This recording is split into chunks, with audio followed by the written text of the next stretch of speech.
This program is designed to provide general information with regards to the subject matters covered. This information is given with the understanding that neither the hosts, guests, sponsors, or station are engaged in rendering any specific and personal, medical, financial, legal, counseling, professional service, or any advice. You should seek the services of competent professionals before applying or trying any suggested ideas.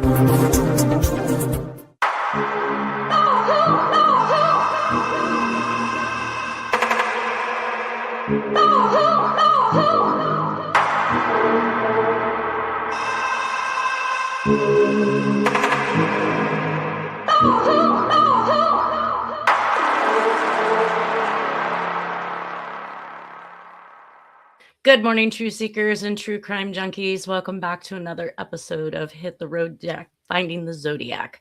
I'd like to welcome to the show today, Lindsay McBrayer. Good morning. I was so busy thinking about what I wanted to say about today's show that I almost forgot the show name. Today is the 9/11 events. We've actually made it to September of 2001 in this presentation of Hit the Road Jack, Finding the Zodiac. And we're going to be discussing the letters that in the communications that were mailed in this case. I did actually watch a video this morning, which was quite surprising. I'm going to have to correct my way of thinking based on Representative Tim Birch. Oh, I'm going to forget his name now, too. Let's just see here. He is a representative. I guess they're looking at trying to pass a bill that indicates that or will stop Congress members from making trades on the stock market while in Congress, because he's exclaiming that there's so much insider trading that's occurring and that these individuals are getting literally rich off of America. Good morning, Nolan. Welcome to the show. Good morning. I'm trying to look up, and I like this guy because something cool God created. It filters water. Tim Burchett. Okay, so Tim Burchett is the representative out of Tennessee, talking about draining.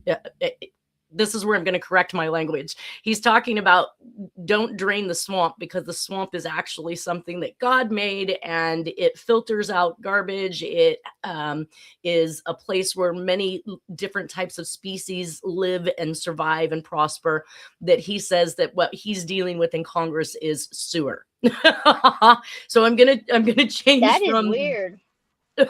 Well, he's bashing all these different members of Congress who are not wanting to put through this bill that stops insider trading from these people. So I get it. What he's saying is let's stop calling it the swamp, because the swamp is actually a good thing. It's the sewer is what he's referring to.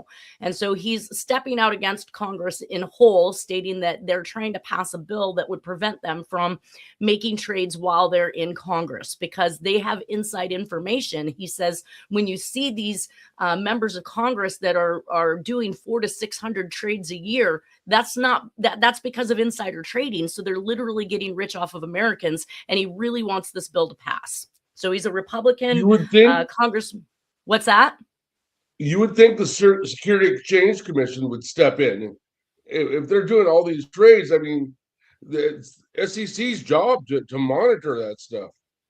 Well, but then also, evidently they're not doing their job properly, because this congressperson thinks this bill is necessary, and I think it's necessary too, I guess. I mean, but isn't that scary? We have to keep reenacting new laws to prevent these people from doing things that there are already laws on the books that's supposed to prevent them from doing them. Right. Yes. It's kind of been the notion over the last. It's been illegal for a long time. Right, and it's been kind of. I was just going to add to that. That's the problem. The problem is we keep adding laws, and that is the issue. Well, we keep getting everybody in an uproar about creating a new law, when the fact is all we have to do is go back and look at the laws that are already on the books. I mean, just like you remember a couple weeks ago, I was reading that 80-year-old's response to transparency and having to create a new law. He said, stop with all this mess. Just print the law that already exists bigger. Show them. Just keep making it bigger. So I'm going to stop using the swamp to refer to Congress, but we're going to call him the sewer now instead of the swamp, because he has made me realize that the swamp is something great. And then I'm also going to stop saying that everybody in Congress is dastardly, because clearly this man is not dastardly if he's willing to get on camera in front of the world and say that this crap needs to stop. So nothing that Americans don't already know. Onward and upward. I also watched another video. It does need to stop. It does need to stop. Absolutely. So I've Just been getting a because lot they're of elected officials doesn't mean they should have more access to inside deals than the average person. Exactly. And he even intimated that he has a guy that handles his investments, and it's a mutual fund. And he alluded to the fact that he just had to cash it out because his daughter's going to college, because he's not a rich person. So he obviously is not on the bandwagon with these others who are becoming filthy rich while in office, which is probably another reason why we need to limit their time in office. This should not be a career industry for anybody. Yeah. Oh, yeah. News to the Supreme Court. Well, I watched a lot of videos over this last week, because as we're ramping up for the 9/11 events that we're about to talk about today, I was sent one, and it's called The Aftermath of 9/11, Follow the Money. And of course, they are discussing at that point in time the Iraq war onto the next 10 years, the destruction that we committed, and how it becomes this money-making machine, not only for war defense, but for contractors that are contracted with the government to go back in and rebuild.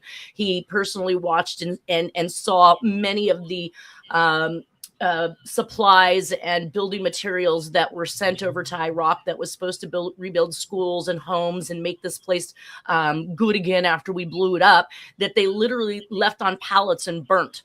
They just set them on fire, not even giving them to the people so that they could use them to rebuild their own houses, but that burning them so that nobody used them, and the projects never got finished. So he said he was standing at the geolocation of where a school was supposed to have been rebuilt, and he said it was a completely wasteland. There was absolutely nothing on it. So he's talking from a Marine's perspective, because he was there during these wars. He got to see these contractors come in, not complete their jobs. The initial estimate and the contracts were something like $3 billion, but before the 10 years was up, it rose to $9 billion with no checks and balances. So these contractors would just keep saying, I need more, I need more, I need more, but they're not actually doing anything with this money, and they're not rebuilding crap, which is very sad. And we're about to see that happen, I believe, now with this whole Israeli-Iran thing. Yeah. Yeah. Corporate welfare. Welfare. So That's in that, that's a good way to put it. And I think that I watch everything for a reason. I obviously didn't go into it thinking about the, government contracts that were not completed and the billions of money that was bilked out of the American citizens in order to fix something that we went in and blew up to begin with.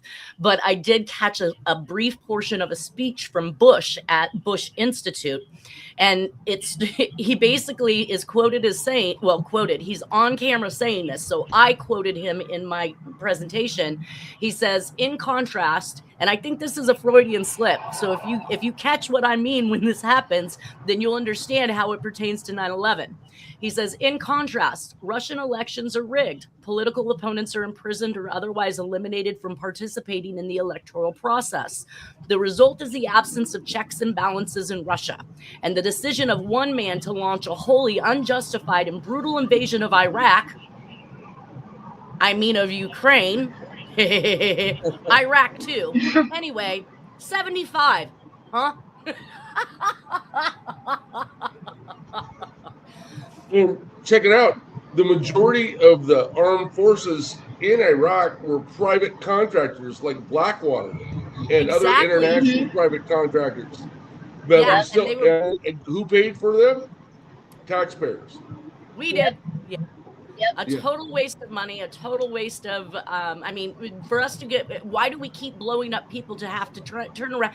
And that's the whole premise of this particular video, is to show that war is that money-making wheel that it is, because not only do we have to expend all these resources and monies to do the attack, but then our entire government and all these government or not our government, but government contractors all make all this money off of going in and supposedly rebuilding something they're not rebuilding. So it's pretty sad. It is. So he goes on to say 8 trillion spent in contracts to rebuild Iraq. That never happened. Israel won't put it. And then he goes on to say I'm saying this now. We are being told Israel won't put boots on the ground if America sends in our troops, right? Right. Yeah, they're saying they don't have like manipulative tactics. Yeah, you got us into this mess. You were here shoulder to shoulder when we're providing you with all these $351 billion, to for military help. And then when we say we're going to put boots on the ground, you're like, oh, I'm not going. Not it. Yeah.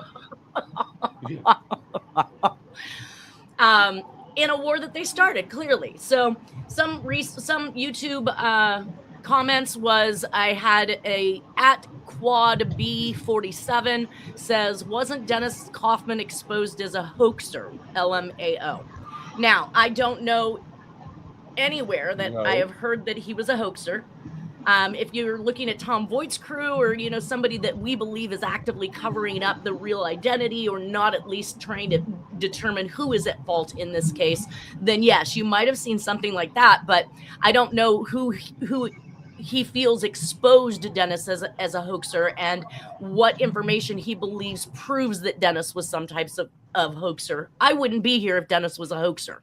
So yeah, who is this guy that makes this claim? Who is this guy? It's somebody on a YouTube comment for one of the episodes that I put out. So he just randomly puts up there that he believes he's been exposed as a hoaxer. Well, by who and what entity? And certainly not law enforcement. Yeah.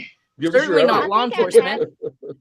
I have heard something like that, I think, Nanette, but I can't recall either like where exactly it was, but I think that either maybe it was just someone saying that or something like that. But I would be curious to see what that commenter, where he got that information and what makes him think that. Certainly didn't come from law enforcement, and it definitely didn't come from the FBI, because for all intents and purposes, with every meeting that we had with Chris Hopkins, he was extremely interested in everything that Dennis had, and not once did I ever hear him say that he didn't believe Dennis. Why would he continue to take all the evidence, including the hood and otherwise? So either way, go ahead. There are haters out there that are trying to undermine your credibility, and one way of doing that is poking at Dennis. Absolutely. Yep. I think you just read my mind, Nola.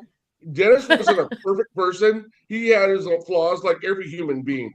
But on this issue, I'm down with what he says.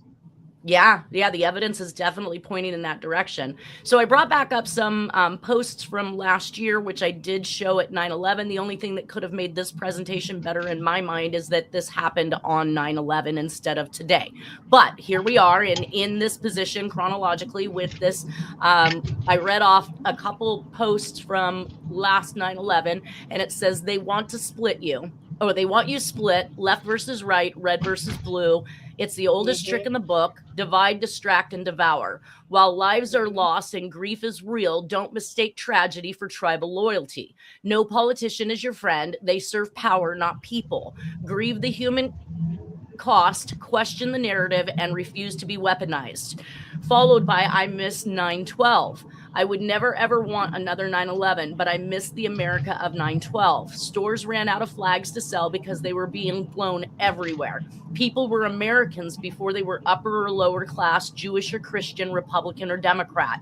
We hugged people without caring if they ate at Chick-fil-A or wore Nikes. On 9/12, what mattered more was the united U.S. than what divided us. So I've seen that. I love that. I just got goosebumps all over again. Absolutely love it. So carrying on into the Anthrax stuff. Before you continue, it also reminds me of the day after Charlie Kirk died. Right. Because it was kind of like in that same realm of unity. Yeah, and regardless of what religion you were. Didn't like him. Yeah. Yeah. You didn't. I'm not a religious person per se, but I felt for him. My mom's a Catholic and she felt for him. So it didn't matter who you were. We knew something bad had happened, period. And we felt for him. He was sacrificed. Yep. Right. 100%. 100%. Another quote that I actually liked in this last week's research was "The rush of battle is often a potent and lethal addiction, for war is a drug," by Chris Hedges. I'm not sure who Chris Hedges is, but I liked what he had to say there, because it seems that is prolific within this realm of individuals like Bush or others that take us to war, this Trump and Netanyahu crap and all of the stuff that's going on. In political science, I learned that there were two reasons that the president could override a veto from Congress to go to war. One of them is an act of international terrorism. So we see the two planes fly into the Twin Towers.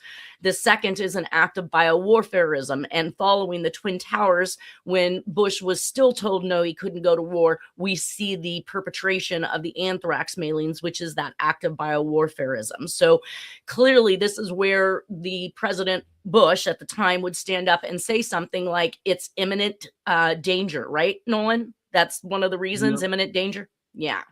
So it has to obviously be happening here on our lands. It has to be happening in the U.S. for it to be imminent. You know, it can't be a threat from the Far East in order for us to act. It has to be something that's perpetrated here. And we saw those two events perpetrated, which brings me to, you know, other individuals making the comment about the anthrax letters looking like they were written by the Zodiac killer back in 2001.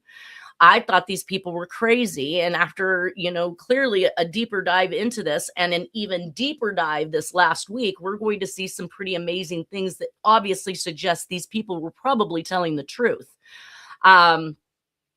So we know that Bush wanted to go to Iraq. I always thought it was over oil. I also saw videos where Netanyahu was indicating that they believed that Saddam Hussein had, was it Saddam or? Yeah, Iraq is Hussein, yes. Okay, that he had nuclear weapons. So we see Netanyahu at the table saying he has nuclear weapons. We need to take him down, and boom, before you know it, we're off to war. So basically, we see Israel's presence in the 9/11 attacks provoking a war with Iraq. And of course, the false flag operation in the anthrax letters is something we're going to be discussing, because we heard last week from my girlfriend who indicated she believed that the Israelis were involved in the 9/11 events that promoted our ability to run off to war under Bush. So if you're not familiar with the anthrax attacks, 7 days after the terrorist attacks of September 11, 2001, anonymous letters laced with deadly anthrax spores began arriving at media companies and congressional offices. Over the ensuing months, 5 people died from inhaling anthrax and 17 others were infected after exposure. So that's a pretty big toll for, you know, I think it was a total of either six to 8 communications. Additional information. Backtracking a bit on Iraq, they called it weapons of mass destruction, was what they were there to find or destroy or whatever. Yeah. And they never really they never found them.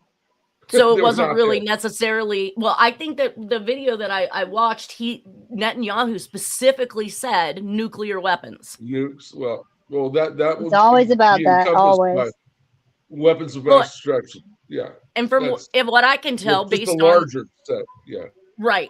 And who knows how many Israel has? I think that it's been estimated somewhere between 75 and 400.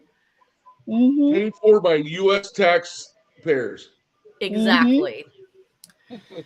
So they don't want to talk about that. No, of course not. Some other propaganda that I found in the anthrax research was this slide here that says letters sent to Senate Majority Leader Tom Daschle containing anthrax powder killed 2 postal workers. The targets were ABC News, CBS News, NBC News, New York Post, National Enquirer, Senators Tom Daschle, Patrick Leahy. However, they did not include, we had additional letters mailed to the Sun in Florida and to Microsoft in Reno, Nevada. So that one was a huge, I went, bing. Wait a minute. Hold on. D.B. Cooper also wrote to Reno, Nevada. And we know that Jack had a set position in Nevada for some reason or another. But it said 5 deaths, including 2 postal workers, 17 infections. Suspected perpetrator Bruce Edward Ivins died July 29th, 2008 of suicide after he was informed he would be prosecuted for murder, a microbiologist and vaccinologist who was supposed to develop vaccines against anthrax. However, many people doubt the government's conclusions about Ivins. Even the government did, guys.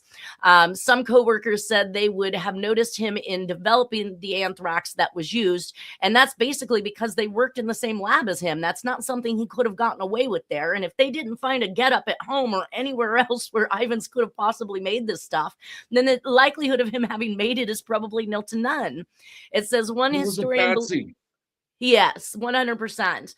One historian believes the anthrax Ivins developed was stolen by an Al-Qaeda sympathizer at George Mason University because of lax security, which is interesting that they mention a university and it being stolen from a university, because my thoughts, and we know as much as in 1993 that Arizona University began cataloging the different strains of anthrax. So they had all these different variations of anthrax that they were studying and cataloging. And we know that in 1993, Jack became a security guard at Arizona State University.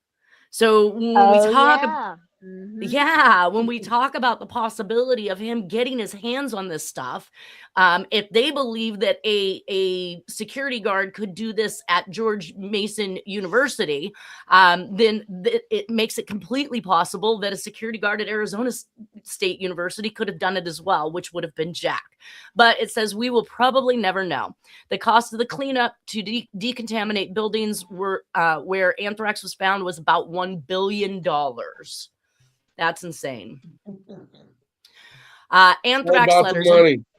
It's all about the money. Anthrax letters, they found trace hair and fibers in the envelope. Ink analysis may reveal the manufacturer. I would be really, when I'm looking at the ink on some of these letters, they look like there is a felt tip pen involved, just like the Pilot Razor pen that the Zodiac like to use, just like the one found in the green metal box by Jack's belongings. It says DNA from the stamper envelope seal, cellophane tape ends match over 4 letters. Paper examination may identify the manufacturer. Fingerprints, photocopier toner may reveal manufacturer. Handwriting analysis shows 4 letters written by same person. And then indentated writing can be checked, and barcodes for the mail handling. So there are several different things in the forensics realm that can be looked at with these communications. History in recent years, 1991 to about, it says about 150,000 U.S. troops were vaccinated for anthrax in preparation for Gulf War. That one clued me into the Scorpion letters that we were talking about earlier, Lindsay, in regards to the mailings to John Walsh. Mm-hmm. And we're going to be talking about that in here in a few minutes. But you also believe that, I think that I tracked or dated trying to, it doesn't have a date on it as to when he received it, but it definitely gave some information that I surmised that these letters were mailed to him in approximately 1991. 1990 and 1991 were also the times in which Harriet Suchet's father died, she believes, also from anthrax, and one of her coworkers, which she believes that coworker ended up with her mail at her workplace that day because Harriet was gone, and she subsequently died from what they believed was also an anthrax attack. And that Harriet's dog had been prescribed Cipro. We talked about this last week, the penicillin that's used in order to treat anthrax. So there are lots of things that happened in 1991 involving anthrax. And I'm not sure if it was just a trial of mailing it to see what happens, to see if it can be effective. And they possibly found out that it did. And then 10 years later used it as a biowarfarism crisis antagonist type situation to get us into war. So we know that in the Gulf War, they're being treated with Cipro. 1990 to 93, the cult group Shinrikyo released anthrax spores in Tokyo. Fortunately, no one was injured. On February 27th of 2004, the leader of this group was given a sentence of death at a district court in Tokyo. 1995, Iraq produced 8,500 liters of concentrated anthrax as part of a biological weapon program under Saddam Hussein's administration. So this is great. They're now feeding us the rhetoric that this is something that may possibly have been tied to the Twin Towers, right? Because they also believe that Saddam Hussein was involved with that. The 2001 letters containing anthrax spores were mailed to many places in the U.S., such as NBC, New York Times, and media in Miami.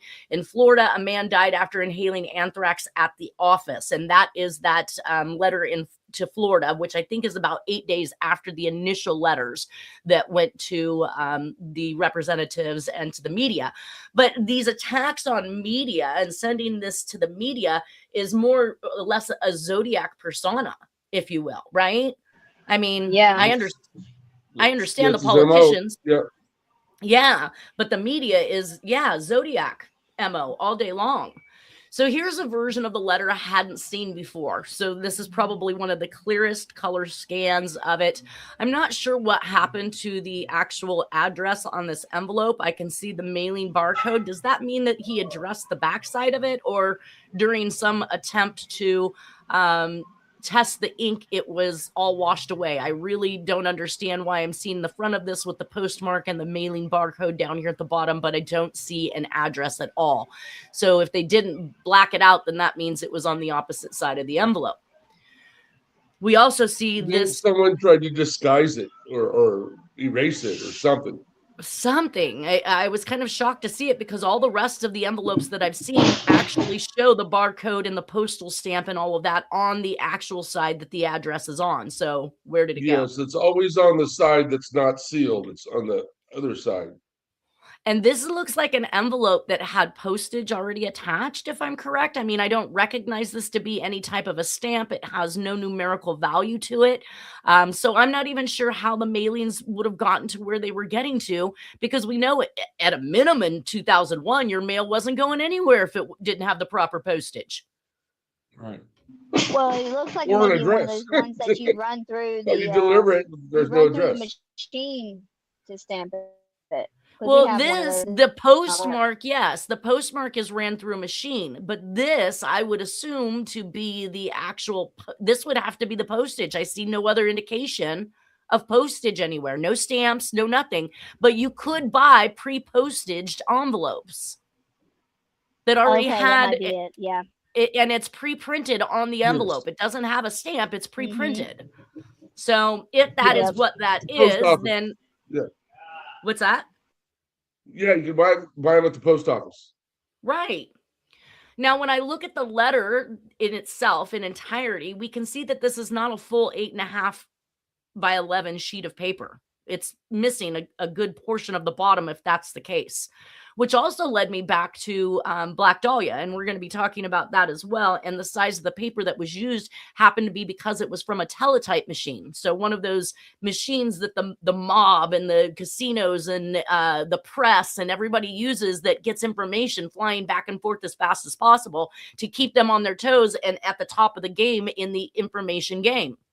So this is definitely not an 8.5 by 11. It's not a 5 by 7. It is not actually the size of a piece of paper that I recognize to be a standard size sheet. So either some portion of it was cut off, or it is coming from something like the teletype machine, which is a roll, and you tear it off at the point that you want to. And I'm sorry, that was Sherry Joe Bates, not Black Dahlia. We'll get there. Anyways, okay. And what does it say? Here, what's that? What does it say? The letter? The letter says, this is next. This is next. Well, it's dated 9/11/01. This is next. Take penicillin now. Death to America. Death to Israel. All is great. And these are from the FBI website on Anthrax. And in their own words, they said the author uses the words can not when many people prefer to spell it as one word, cannot. Splitting of words and the splitting of the word cannot in specifics is definitely related to the Zodiac. So now we have match number 1. The author writes in all uppercase letters. However, the first of each sentence is written in slightly larger uppercase lettering. Also, the first letter of all proper nouns like names is slightly larger. This is apparently the author's way of indicating a word should be capitalized in uppercase lettering. For whatever reason, he may not be comfortable or practical in writing in lowercase lettering. That is a purposeful attempt to confuse the public on the information that's given. If he didn't might be a code too. Well, first off, there's two ways to disguise your handwriting if you're going to attempt to disguise. That is a go-to for just about everybody, and this is well known in our industry of handwriting, and that is either to change your writing to all uppercase or change the slant. These are the two go-tos that humans will use in order to manipulate their handwriting, because they think somehow if the slant looks different, then they can't say it's me, which is just idiocy. Or if we do all capital letters, there won't be enough individual traits or characteristics to make an identification because it is all block lettering, when they don't seem to realize there's still traits and characteristics in block lettering. One of those is the fact that you would use an uppercase letter in conjunction with all capital cases. That tells me that the person likely writes in proper capitalization and lowercase letters. Not the opposite of what the FBI would like us to believe, is that this person doesn't know how. They clearly know how. If they're making the capital Y bigger than the capital O in you, they know how to use proper capitalization. Says, I believe that the author is definitely used to using lowercase construction, and the fact that they attempted to manipulate their handwriting by using block letters and then promoting that proper capital letter where it belonged tells me they're used to seeing this ratio between capital letters and lowercase letters. It's a style. I took a class in middle school, and they teach you to print in block, capital letters, and print upright. I forget the title of the style it's called, but that's how they teach you to write. Not graphing. I forget what it's called. But well, anyway, you're probably hitting on something because people taught in schools. Yes, when you're doing drafting, and engineering, drafting. Yes, they teach you to, because you need to make clear what it is the communicated idea or concept of that schematic is. So if most people don't have great handwriting, writing in lowercase made it harder to read things, whereas block lettering helped people to read things. And they also are kind of insistent to some degree, even in law enforcement, that they do the same thing, because somebody else may have to come in and read that file, and they need to be able to see what it says. It has to be clear. So some of the things that we found in these letters is the straight unlined writing, which is definitely just like the lipstick, Black Dahlia, Zodiac, Scorpion, Finale. Jack Terrence can write straight lines in perfect paragraphs on unlined paper like nobody I've ever seen. New Jersey connection with the Zodiac.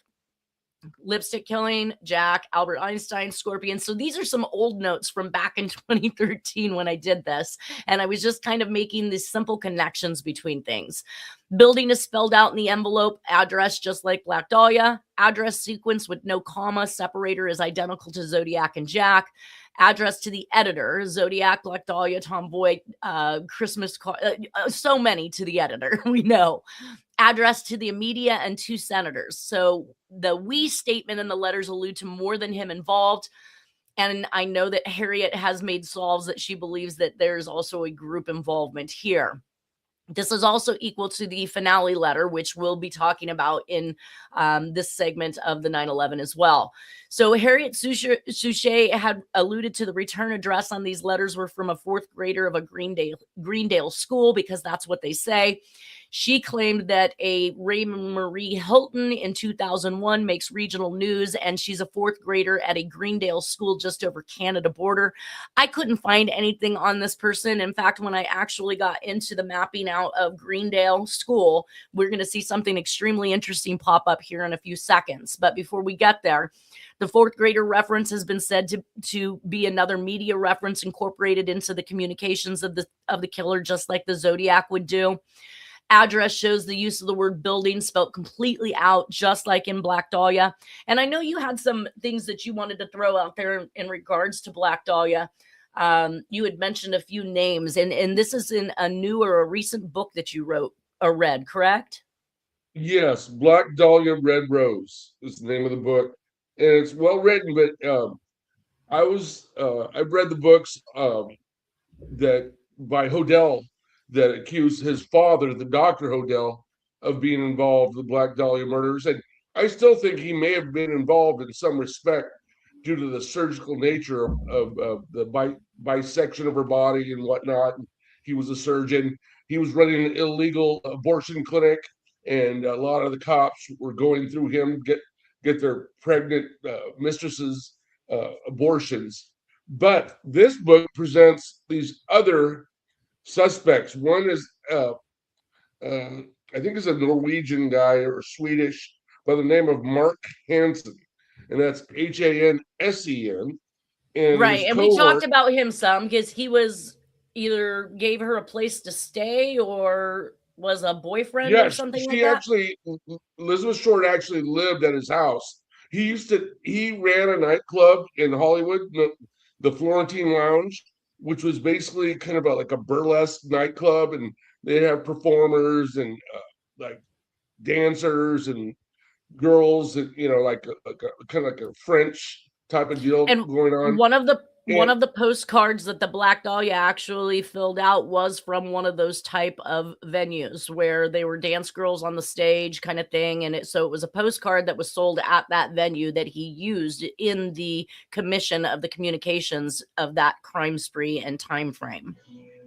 And we know the mob, a guy named Leslie Dillon. Kind of places. I'm sorry. And Leslie Dillon was and Hansen's house was right next to the Florentine Lounge. It's like almost connected. And it was a big house, and a lot of the girls that worked there would rent rooms, or part of their pay would go to pay for their lodging at his house. So these are basically suspects that have come out in this book. Right. That you tend to believe has some type of a value, right? Or that there is a possibility. And I've come across Hansen before in the Hodel books. And Hodel books.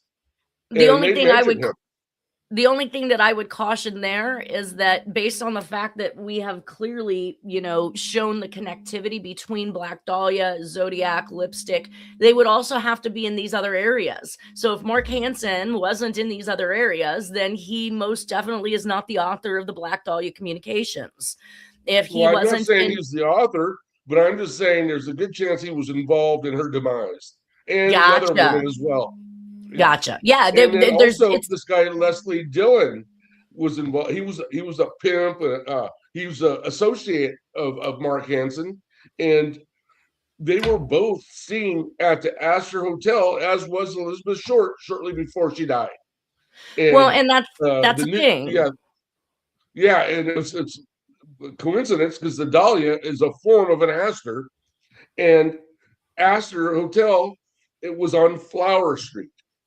And it's undisputable that that the owner of the hotel, the guy that ran it and his wife, that they did major laundry the week after she died with lots of blood on the sheets, and there was lots of blood in the room. And there's the idea in this book is that that's where she was killed. Well, and that's an interesting one because we had not heard, or I have not seen a location for where the death took place, and that has been talked about. Obviously, she wasn't killed where her body was left. There was no blood there in order to show that or support that. So, the idea that exactly. The idea that people in Hollywood are involved is no different than what I've been saying about the involvement with the Zodiac and all of the journalists and the people that are involved in the media. It all seems to wrap itself up nicely around exactly what I would expect to see as far as co-conspirators are concerned. Well, she was trying to get into show business, and she was kind of an escort, if you will. I don't think she was a hooker, but she was an escort. No, and I can't allude to, possible theories. I mean, there are ideas that she was sleeping with mobsters, that she was getting information, she was talking too much. There was a lot of that information that was out there as well. But getting back It's to kind of like 9/11, a Marilyn Monroe kind of deal, like 100%.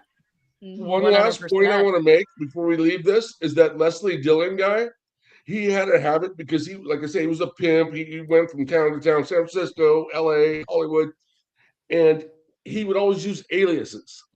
And then after the Black Dahlia thing went down and the other murders in LA, he moved. I think he went to Northern California, maybe San Francisco.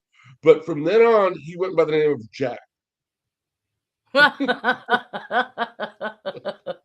Yeah, so there's a chance that Jack knew these people.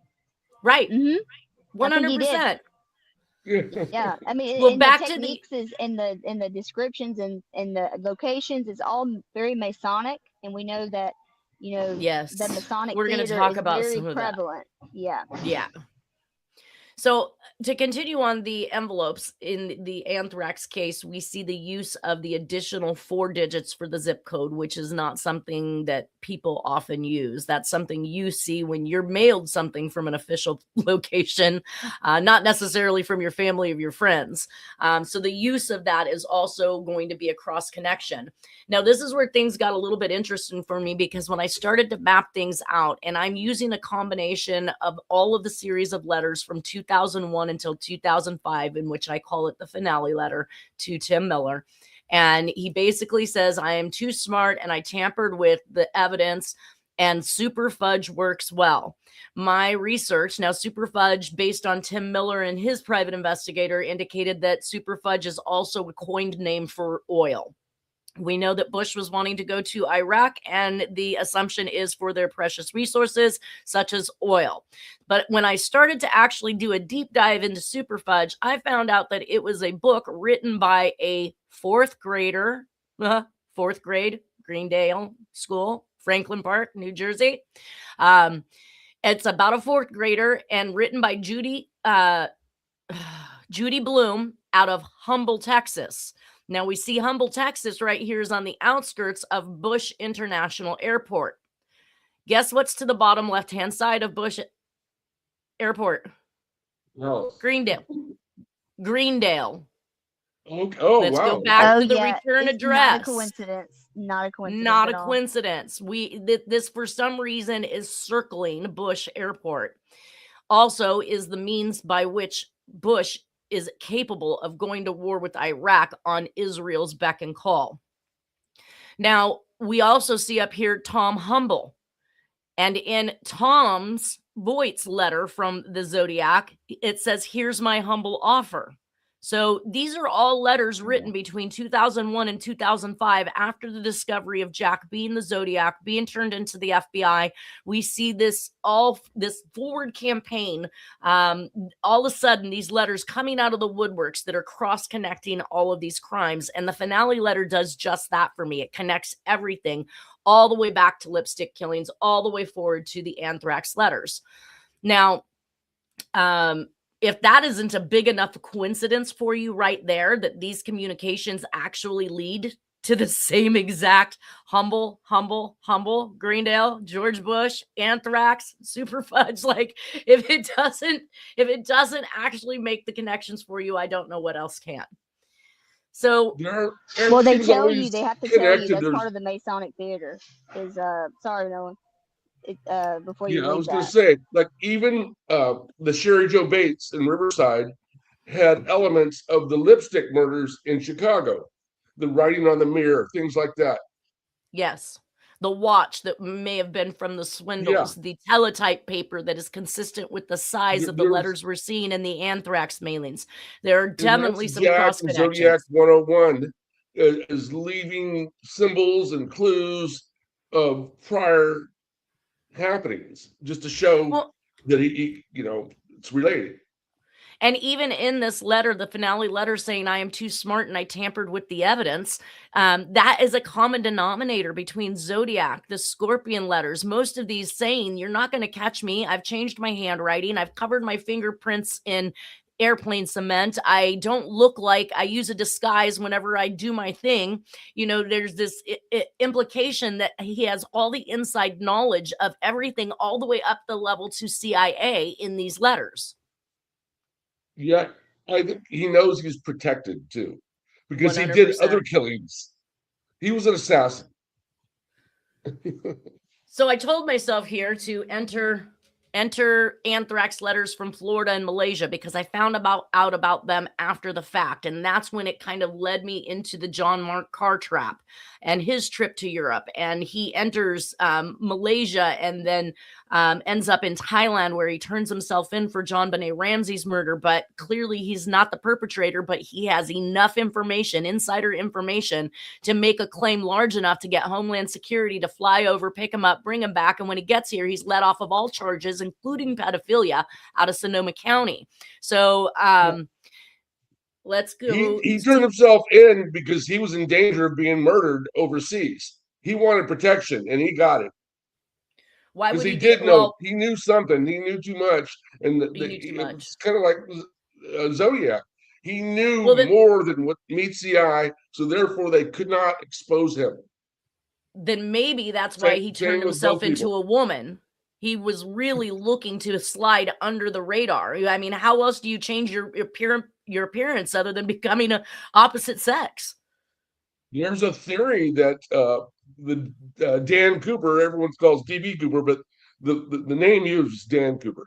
Anyway, that person morphed into a woman, and one of the suspects, I think they're dead now, but was a woman that was kind of previously a man.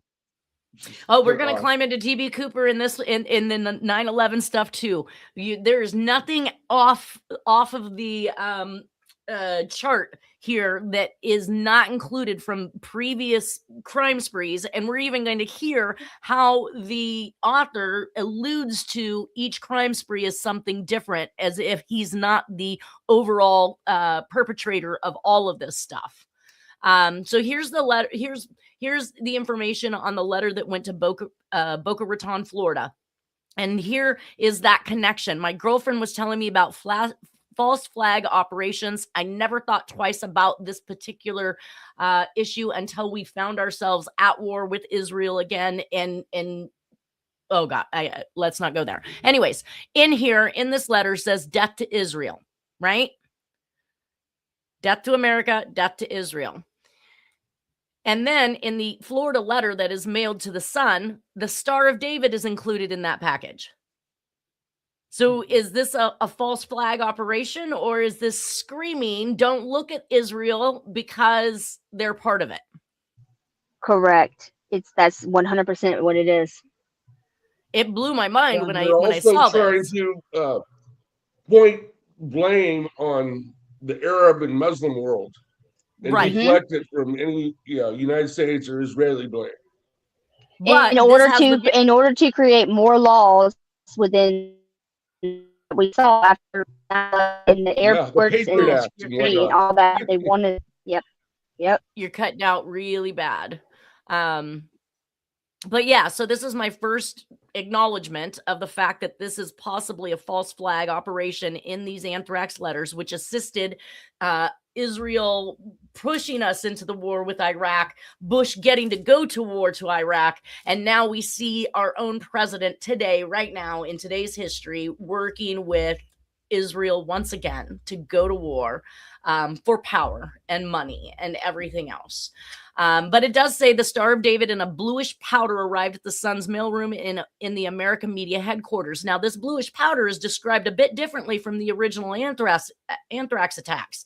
They described almost like a dog food-like substance, which clearly wouldn't be blue. So I don't know if they're alluding to the fact that this is a different type of anthrax or what. Either way, we see it mailed to Florida. So we're kind of following this pattern on its way out of the country. I see federal. So basically, it just today's big news. It was yesterday's big news in today's paper. He fired Pam Bondi, the Attorney General. I saw that. And that representative that was speaking about the Congress sewer today, he said that Pam Bondi isn't even in the top 10 of the snakes who are making the money that they're making off of the Americans by insider trading. So while everybody's out there complaining about Pam Bondi, he's like, she's not even in the top 10 of the worst people in Congress. That's crazy. I don't know much about her, but I think the reason she used to work with her is she wasn't aggressive enough in going after his enemies. Gotcha. Well, that puts us down to our final seconds. I really wanted to get through more of this, but it looks like we'll be climbing into the additional handwriting characteristics, the makeup of the envelopes, the folding of the letters, all of these things that I discovered this last week that makes this very consistent with the Zodiac's writing. So we'll pick up where we left off next week. Thank you both for being here and your input, and everybody have a great weekend, and we'll see you next Friday. This show went really fast. Yes, it did. Yeah, it was a lot. Very interesting things to point out, for sure. See you soon. Hit me up, Lindsay, afterwards, because I definitely want to talk with you about that date and that envelope. Thank you, girl. Yes, sure will. Everybody take care. Thanks, y'all. Peace. Bye.